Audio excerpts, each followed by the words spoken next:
and a piece of red thread. Whatever is hiding in that darkness definitely looks more prepared than he is.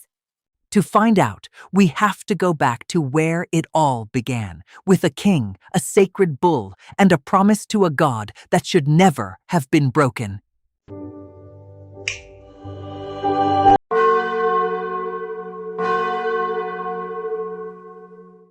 It all began with a king's broken promise. To prove that the gods had chosen him to rule Crete, Minos called upon Poseidon and asked for a divine sign.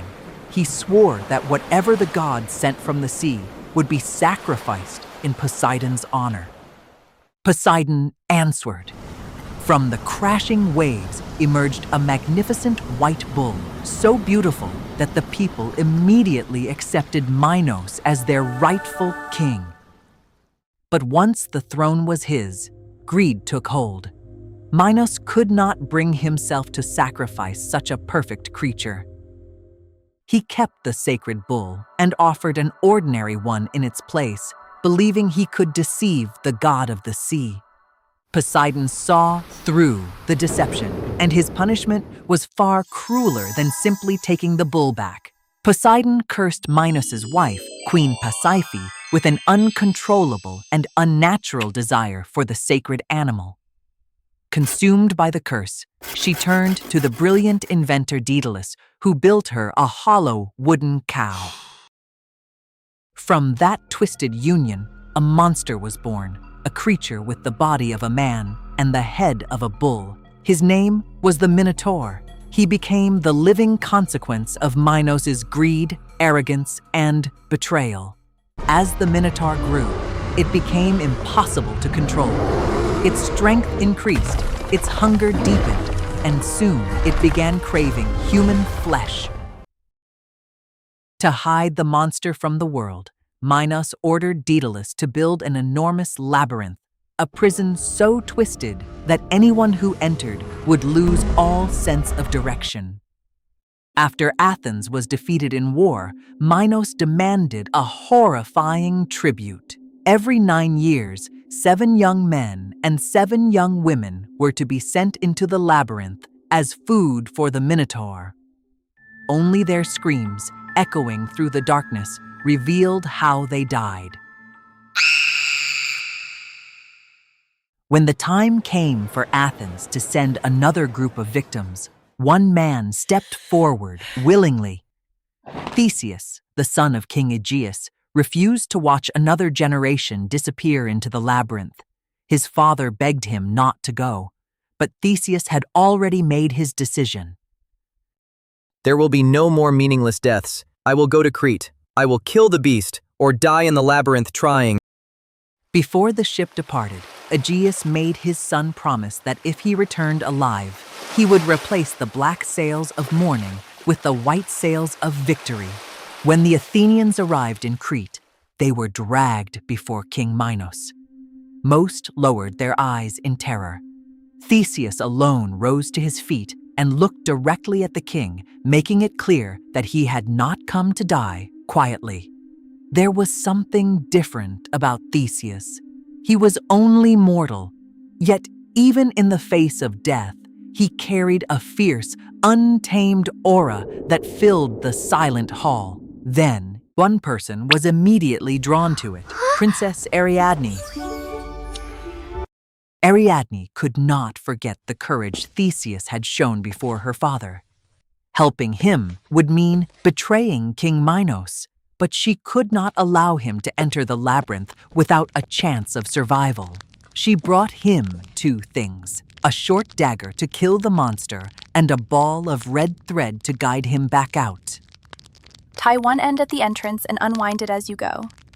If you survive, follow the thread back to me. Theseus promised that if he returned, she would leave Crete with him. So the secret weapon against the deadliest maze ever created is a ball of yarn? So in the end, he won her over with his looks? He's nowhere near my level, of course, but I'll admit, that was impressive. Now, let's see what actually happened inside the labyrinth.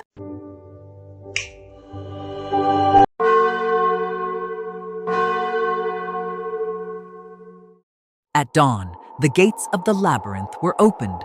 Cold air poured from the darkness, carrying the stench of old blood and rotting flesh.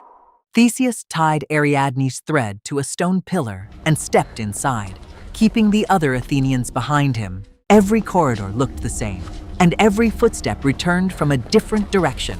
The deeper he went, the heavier the darkness became. Somewhere beyond the walls, something enormous was moving. Theseus knew he could never overpower the creature in a direct fight. So he listened to the echoes and studied every turn of the labyrinth. This is it. The battlefield had been chosen. Now he only had to bring the Minotaur to it. Over here, monster! Come and get me! The Minotaur followed the sound. Then it burst from the darkness, swinging its enormous axe with enough force to shatter stone. Theseus avoided the first attack and retreated into the passage, drawing the enraged creature after him. The Minotaur believed it was chasing its prey. In truth, it was running straight into Theseus's trap. Inside the cramped passage, the Minotaur could no longer move freely. Its horns struck the walls, and every wild swing of its axe became slower and more reckless. Then the Minotaur made one final, furious attack, but the axe buried itself deep in the stone wall. Die, monster! Athens will feed you no more! This was no glorious battle between legendary warriors. It was a desperate struggle for survival, and a plan executed at exactly the right moment. Theseus escaped the labyrinth and fled Crete with Ariadne. But later, he left her behind and sailed away. What the? But on the voyage home, Theseus forgot to raise the white sails. His ship returned to Athens beneath the black sails of death. Aegeus saw the black sails and believed his son was dead. Overcome with grief, he threw himself into the sea. Theseus returned a hero, but without a father. According to the myth, that sea was later named the Aegean Sea in Aegeus's memory.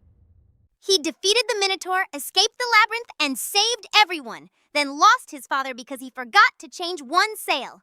That would never happen to me. I always double-check important things before I leave. Sometimes I forget what I was supposed to double-check, but that is a completely separate problem. Theseus survived the labyrinth, but one forgotten promise cost him his father. The next hero would face a monster that allowed no mistakes at all. One look, and he would turn to stone. So how do you kill a monster you cannot even look at? Next, Perseus and Medusa. Class dismissed for today.